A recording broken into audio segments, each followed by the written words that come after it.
Ladies and gentlemen, please give a warm CPAC welcome to Rick Harrison.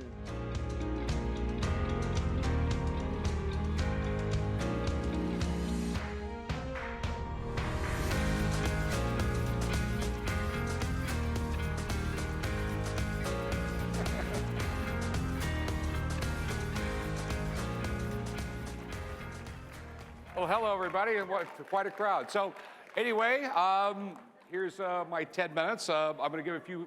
I don't have a whole lot of time with you guys because everyone's talking too much. It's basically, it's politicians. Okay, so I'm going to talk for a few minutes. I'm going to have a few questions at the end, and so I am living the American dream. I truly am. Okay. You guys who don't know much about me, I was a really sick kid. I only finished the 9th grade. But, because anybody in this country, if you bust ass, you can do well. Okay. One of my favorite quotes from Benjamin Franklin is, you have the right to pursue happiness. It's up to you to catch it. The left really thinks that it should just be delivered to you. I said this last time I was here. We really have, there is a chance that the left can win. There really is. If we do not go out there, vote, tell everybody, drag your friends there, have really good arguments to people who believe in the insanity of Bernie Sanders, that he can win and change their minds, there's always a chance. It's because they're hypocrites and they're insane. You have Anderson Cooper making $12 million a year. You have George Stephanopoulos making $15 million a year. But the CEO of Exxon is a dick because he makes $15 million a year, and he employs 71,000 people. So when you talk to these young people, you have to teach them, okay, the reason why CEOs make big money is because they are the LeBron James of business. They have a skill set that other people do not have. And that's why they get paid that money. But it's, like I said, it's just the hypocrisy that drives me crazy. We really have to go out there because it is very difficult to explain to a young person because they do not teach anything about economics or capitalism or anything that made this country great in high school and in college anymore. They come out of college, they come out of high school, all they know is that a corporation is evil, and capitalism is evil, and I should get free medical care, I should get free school, I should get free everything for the rest of my life. And when you tell them, no, you can't get that, you just sound like a curmudgeon. Like, no, you don't get that. It's a much longer conversation why you can't have that stuff. And that's what we really need to start teaching the young people in this country. We need to change the education system. We have to stop. We literally have the teachers union teaching our children. It's not the teachers anymore, it's the teachers unions. We need school choice. There is so many simple solutions that, are conservative ideas that the left just crushes. We take 18-year-old kids in this country, we have way too many kids in jail. So when an 18-year-old kid just does something stupid, why are we giving him a criminal record and that is going to hold him back his entire life? He's going to, he's going to be in the negative column as far as taxes in his entire life. He's going to cost society money. Why don't we just put him in the military and, because the same thing happened to my father. My father, judge said, well, do you want to go join the military or... And my dad ended up paying 8 figures in taxes in his life. Our current system just screws the kids. Just a million little things like that we need to do. Less government, less government, less government. That's all we need.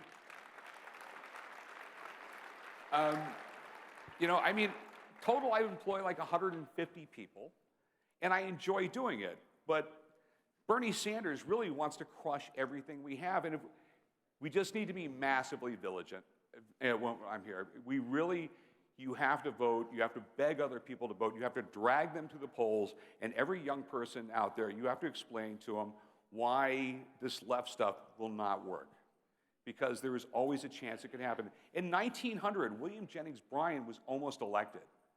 It was a very, very close race, and he was really close to Bernie with crazy ideas. I mean, I don't have a lot of time up here because, like I said, there was a lot of politicians, and we know how much they speak. I'm gonna take some questions from the audience, and like I said, because they're only giving me 10 minutes. So who's got a question?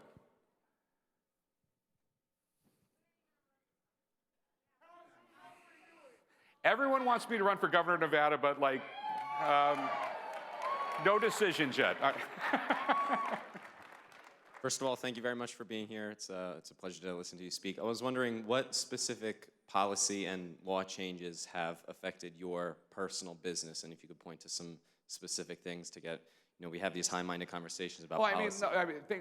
Policies that affected my business. I mean, when Obamacare came out, it was absolute insanity because I'm literally talking to a U.S. senator and explaining to him I had to hire a guy to make sure I was in compliance. And then this is a U.S. senator who goes, well, just fire him because you're not. And I'm going like, what do you mean? He goes, well, they change the rules every day. So in the morning you might be in compliance, in the end you won't. I mean, that's the insanity of the government. It's less government, less rules and regulations, the more businesses will open. Bernie Sanders wants to tax me at 90%. Why would I want to open up a business if I'm not going to make no money?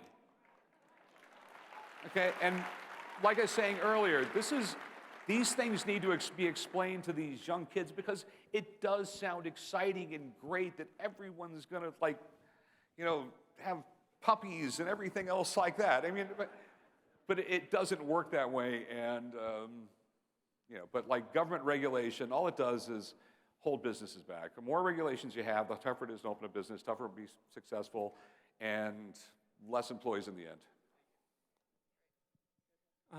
I want to thank you for what you do in showing conservatism in your show about how you show a small business and making the buyer and seller, which is so central to what economy is. And you're doing so great thing in the media. How do we multiply that? How do we multiply your message being subtle but not so explicitly conservative, but getting it through there? Okay, I mean, just talk to young people. Don't talk down to them. Talk to them like your uncle. The reason why people love my show, and I'm on for 16 seasons, is because, people love to learn. They just don't like to be talked down to, okay? And you just have to relate it to, like, common day life. Just don't sit there and, like, you can't talk to a young person and say, he's stupid, because they're just going to think you're an old curmudgeon. Okay, you have to give them facts because, believe it or not, young people can appear dense, but they just think different than we do. Last question. Hi, I'm Jordan Mercer. I go to the College of Charleston, and unfortunately, our campus, as well as other campuses, are infiltrated with many socialists, and I find it very hard to tell them facts and have them understand that. So what, in your opinion, is the best way to promote capitalism and anti-socialism on college campuses? Here we go. So you have a rich guy. He goes out and buys himself a brand new airplane.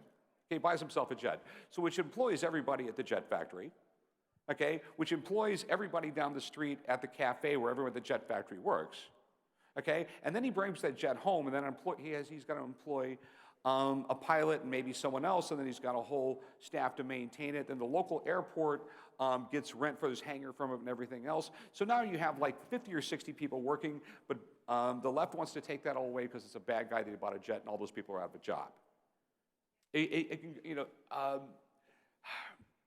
It's not a bad thing having a lot of money. Because like all your leftist friends would love to have a lot of money, they just don't want anyone else to have it. Okay, so thanks everybody. Oh yes, my buddy Dan Rodheimer is running for Congress. You should support him. He's backstage. He's going to make me say that. Anyway, thanks for listening to me, guys. Have an amazing day, and have a good one.